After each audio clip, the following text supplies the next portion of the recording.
Last লেকচারে আমরা অনেকগুলো বেসিক ফর্ম এলিমেন্ট নিয়ে বা ইনপুট এলিমেন্ট নিয়ে আলোচনা করেছিলাম। আজকের লেকচারে আমরা রেডিও বাটন এবং চেকবক্স নিয়ে আলোচনা করব। তো প্রথমে আমরা আমাদের কোডে চলে যাই। কোডে যাওয়ার পরে আমরা নতুন একটা স্টেট নিয়ে নিই। ওকে, নতুন আরেকটা স্টেট নিয়ে নিব এবং এই স্টেটটার নাম দিব হচ্ছে gender. Gender is equal two ফার্স্টে ব্ল্যাঙ্ক থাক, কোনো কিছুই সিলেক্ট করার দরকার নেই। ওকে, এরপরে আমরা চলে যাব এই জায়গাটাতে, এই বাটনের পূর্বে। ওকে, সো বাটনের পূর্বে যাওয়ার পরে আমি এখানে একটা ডিভ নিয়ে নিচ্ছি এবং ডিভ নেওয়ার পরে তার ভিতরে অনেকগুলো ইনপুট এলিমেন্ট রাখতে যাচ্ছি। ইনপুট প্রথমটা হচ্ছে টাইপ। টাইপের ক্ষেত্রে আমি বলবো এটার নাম হচ্ছে রেডিও। এই ক্ষেত্রে প্রত্যেকটার সেম নেম প্রোভাইড করতে হবে, না হলে গ্রুপ হবে না। সো আমি এখানে একটা নেম প্রোভাইড করব এবং নেমটা হবে হচ্ছে জেন্ডার, অর্থাৎ আমি যেমন নেম আমার স্টেটে প্রোভাইড করেছি এক্স্যাক্ট সেম নেমটা আমি এখানে প্রোভাইড করব। দেন হচ্ছে ভ্যালু। ভ্যালু হচ্ছে আমাদের কাছে আছে এবং আমরা এটা ডিস্ট্রাকচার করে নিয়ে আসতে পারি এই যে এখান থেকে জেন্ডার, এবং এখানে আমরা সেই ভ্যালুটাকে প্রোভাইড করে দিব। অ্যাকচুয়ালি ভ্যালু বলে তো কিছু নেই, আমি ডিস্ট্রাকচার করলাম জেন্ডার আর লিখছি এখানে ভ্যালু। আচ্ছা, আর ফাইনালি আমরা এখানে সরি, একটা জিনিস কিন্তু আমি মিস্টেক করেছি। সেই মিস্টেকটা হচ্ছে যে ভ্যালুটা আমাদের ডিস্ট্রাকচার করার দরকার নেই, এখানে ভ্যালুটা আমি বলে দিব। ওকে, এখানে আমি ভ্যালুটা বলে দিব, কারণ হচ্ছে আমাদের ভ্যালু আগে থেকে থাকছে না। সো আর আমাদের এখানে ভ্যালুটা শো করতে হবে না। সো আমি এখান থেকে বলে দিব যে ভ্যালু প্রথমটার জন্য ভ্যালু হচ্ছে মেল, আর এখানে একটা অন চেঞ্জ প্রোভাইড করতে হবে। অন চেঞ্জ সেম চেঞ্জ হ্যান্ডলারটাই কাজ করতে পারবে। So this dot handle change, আর এখানে আমি সিম্পলি বলে দিব মেল। এরপরে আমি আর একটা ইনপুট ফিল্ড নিয়ে কাজ করব। অবভিয়াসলি আমি এটাকে কপি করে নিয়ে আসতে পারি, কারণ সব কিছু সেম, সব কিছু খেয়াল করে দেখেন। টাইপটা এটাও রেডিও হবে, নেম এটারও জেন্ডার হবে, ভ্যালু এটার মেলের বদলে হবে ফিমেল, আর অন চেঞ্জ যেরকম আছে ঠিক সেরকমই থাকবে, শুধু এখানে আমি লিখব ফিমেল, এটা ব্রাউজারে শো করার জন্য। আবারও পেস্ট করি।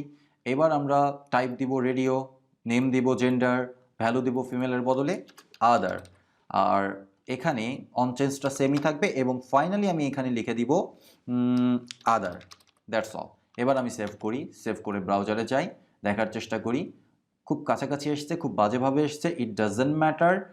আপনারা যখন কাজ করবেন অবশ্যই স্টাইলটা সুন্দর করে নেবেন। আমি জাস্ট শো করার চেষ্টা করছি ব্যাপারটা, এবং আমি এখান থেকে যদি মেল সিলেক্ট করে শো ডাটাতে ক্লিক করি তাহলে দেখবো যে আমার জেন্ডারটা চেঞ্জ হয়ে মেল হয়ে গেছে। আবার যদি আমি ফিমেল সিলেক্ট করে শো ডাটা বাটনে ক্লিক করি তাহলে দেখবো যে আমার জেন্ডারটা চেঞ্জ হয়ে ফিমেল হয়ে গেছে। তার মানে এতটুকু আমরা বুঝতে পারছি যে রেডিও বাটনে কাজ করা কোনো পেইনফুল কিছু না, খুবই সহজ একটা বিষয়। জাস্ট আমাদের রেডিও বাটনের জন্য অনেকগুলো ইনপুট এলিমেন্ট নিতে হবে, প্রত্যেকটা ইনপুট এলিমেন্টের নেম সেম হতে হবে এবং সেখানে আমরা যেরকম ভ্যালু চাচ্ছি সেরকম ভ্যালু প্রোভাইড করে দিতে হবে।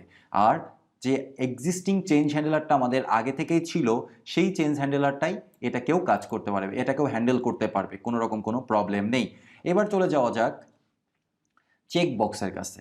চেক বক্সের জন্য আমরা এখানে নিলাম এগ্রি নামের একটা প্রপার্টি। ওকে, এবং এটা ইনিশিয়াল স্টেজে ফলস থাকতে পারে, ট্রু থাকতে পারে, it doesn't matter, but initial স্টেজে আমি এখানে একটা ভ্যালু নিলাম, সেটা হচ্ছে ফলস। ওকে, এবার আমি নিচে এটাকে ইমপ্লিমেন্ট করব এবং এটা ইমপ্লিমেন্ট করার জন্য আমি আরেকটা ডিভ নিতে পারি। আমার রেডিও বাটনের নিচে আরেকটা ডিভ নিলাম। ডিভ নিয়ে এটাও যেহেতু ইনপুট এলিমেন্ট সেহেতু আমি এখানে ইনপুট এলিমেন্ট লিখলাম। এই ক্ষেত্রে টাইপটা টেক্সট হবে না, এই ক্ষেত্রে টাইপ হবে চেকবক্স, এবং এখানে আমাদের নেম প্রোভাইড করতে হবে। আমি এটার নাম দিলাম এগ্রি, এবং এরপরে আমাদের ভ্যালু প্রোভাইড করতে হবে। ভ্যালু অ্যাকচুয়ালি আমাদের প্রোভাইড করতে হবে না চেকবক্সের ক্ষেত্রে, চেকবক্সে কোনো ভ্যালু নেই। চেকবক্সে আমাদের চেকড প্রপার্টিটা নিয়ে কাজ করতে হবে, এবং আমাদের চেকবক্সের চেকড প্রপার্টিটার ভ্যালুটা কি হবে? অ্যাগ্রি প্রপার্টিটা যা হবে তাই। অ্যাগ্রি স্টেটটা যদি ট্রু হয় চেকবক্সটা চেকড অবস্থায় থাকবে, অ্যাগ্রি প্রপার্টিটা যদি ফলস হয় তাহলে আনচেকড অবস্থায় থাকবে। তাহলে এটাকে আমরা এখান থেকে ডিস্ট্রাকচার করে নিতে পারি অ্যাগ্রি। ওকে, মিস্টেক নো, আমি এটা ব্যবহার করিনি, সেটার ওয়ার্নিং দিচ্ছে আমাকে। তাহলে আমি এখানে লিখতে পারি চেকড। এটা চেকড অবস্থায় থাকবে কিনা এটা ডিপেন্ড করছে কার উপরে? অ্যাগ্রি প্রপার্টির ওপরে। অ্যাগ্রি ট্রু হলে চেকড হবে, অ্যাগ্রি ফলস হলে ফলস হবে, মানে আনচেকড হবে। আর একটা চেঞ্জ মানে অন চেঞ্জ হ্যান্ডেলার তো আমাদেরকে দিতে হবে। অবশ্যই আমরা ইচ্ছা করলে এই চেঞ্জ হ্যান্ডেলারটাকেই একটু মডিফাই করে ব্যবহার করতে পারি, কিন্তু আমার মনে হয় যে চেকবক্সের জন্য নতুন আর একটা হ্যান্ডেলার তৈরি করে নেওয়াটাই বুদ্ধিমানের কাজ হবে। So handle checkbox, is equal two, এখানে আমরা ইভেন্ট পাবো অ্যাজ ইউজুয়াল, এবং এখানে আমরা কি করব, দিস ডট সেট স্টেট করব। এবং এই ক্ষেত্রে আমার নেমটা কি, আমার যেহেতু চেকবক্স একটাই আছে, তো সেহেতু আমি এখানে ডিরেক্টলি নেমটা বলে দিতে পারি। নেমটা হচ্ছে এগ্রি, এবং এগ্রির ভ্যালুটা কি হবে, ইভেন্ট থেকে যে টার্গেটটা বা যেখানে ইভেন্টটা ঘটেছে সেই প্রপার্টিটা চেকড না আনচেকড তার ভ্যালুর উপরে ডিপেন্ড করছে যে আমার চেকবক্সের ভ্যালুটা কি হবে, অর্থাৎ আমার অ্যাগ্রি ট্রু হবে না ফলস হবে। এবার আমরা এই হ্যান্ডেল চেকবক্সটাকে এখানে অনচেঞ্জ হ্যান্ডেলার হিসেবে প্রোভাইড করতে পারি। তো on change is equal to this dot handle checkbox. Okay, save করে এবার ব্রাউজারে চলে যাই। ব্রাউজারে গিয়ে দেখার চেষ্টা করি যে, ও সরি, আমি এখানে কিছু লেখিনি, কোনো রকম কোনো লেভেল প্রোভাইড করিনি। সো আপনি পুরো ব্যাপারটাকে একটা লেভেলের ভিতরেও রাখতে পারেন, কিন্তু আমি লেভেলের ভিতরে এখন রাখছি না। আমি সিম্পলি বলে দিচ্ছি I agree to all the terms and condition. Okay, তো এবার সেভ করি, ব্রাউজারে যাই, আর এখান থেকে এটা ক্লিয়ার করে নিই। ওকে, সো মেল এগ্রি, এবার শোল্ডারটাতে ক্লিক করি।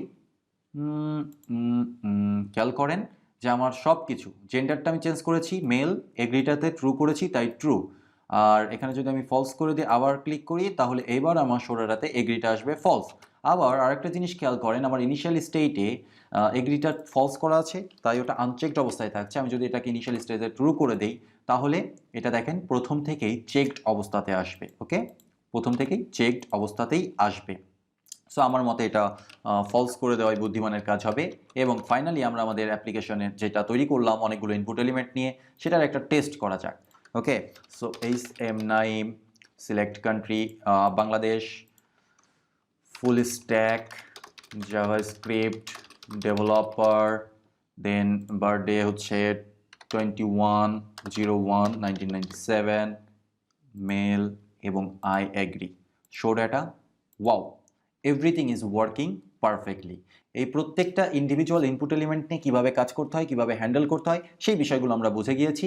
এখন আমাদের কাজ হচ্ছে এই বিষয়গুলো নিয়ে কিভাবে আমরা ফর্মে ইমপ্লিমেন্ট করতে পারি, এই প্রত্যেকটা ইনপুট এলিমেন্ট কিভাবে একটা ফর্মের অন্তর্ভুক্ত হতে পারে, কিভাবে একটা ফর্মের অন্তর্ভুক্ত হয়ে কাজ করতে পারে, সেই বিষয়গুলো দেখা। তবে সেটা দেখব, তার পূর্বে আমরা চেকবক্স নিয়ে আরও কিছু কাজ করব ইন দ্য নেক্সট ভিডিও।